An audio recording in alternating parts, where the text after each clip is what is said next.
তোমরা হচ্ছে তুমি স্বার্থপর মানুষ। এই যে দেখতে পাচ্ছ গ্রীষ্মকালে কিন্তু কেউ জল পাচ্ছে না, আর আমার কিন্তু জল অপচয় হচ্ছে। তোমরা কিন্তু একদিন জল না খেয়ে কিন্তু মারা যাবে।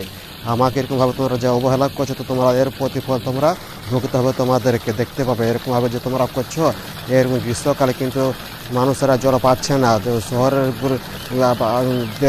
তারা জলের জন্য তাদের ঝগড়া হচ্ছে, লাইন লাগছে, কিন্তু তাও তারা জল পাচ্ছে না। জল পাওয়ার জন্য তাদেরকে লাগতে হচ্ছে, লাইন দিয়ে থাকতে হচ্ছে এবং তাদেরকে জল নিতে হচ্ছে। কিন্তু দেখো তোমরা আমাকে অপচয় করছো, এবং দেখো কতগুলি কল আছে, চারটে কলের মধ্যে 3টে কল ভেঙে দেওয়া হয়েছে, আর একটি থেকে তোমরা জল অপচয় করছো। এরকম তোমরা যে জল অপচয় করে, কিন্তু তোমাদের বলছি আমি একদিন তোমাদেরও অবনতি হবে। এরকমভাবে জল অপচয় করবে না। সবাইকে দয়া করছে, আমাকে বাঁচাও, আমিও তোমাদেরকে বেঁচিয়ে রাখিছি। দেখো এরকমভাবে করবে না, দেশকে ঠিক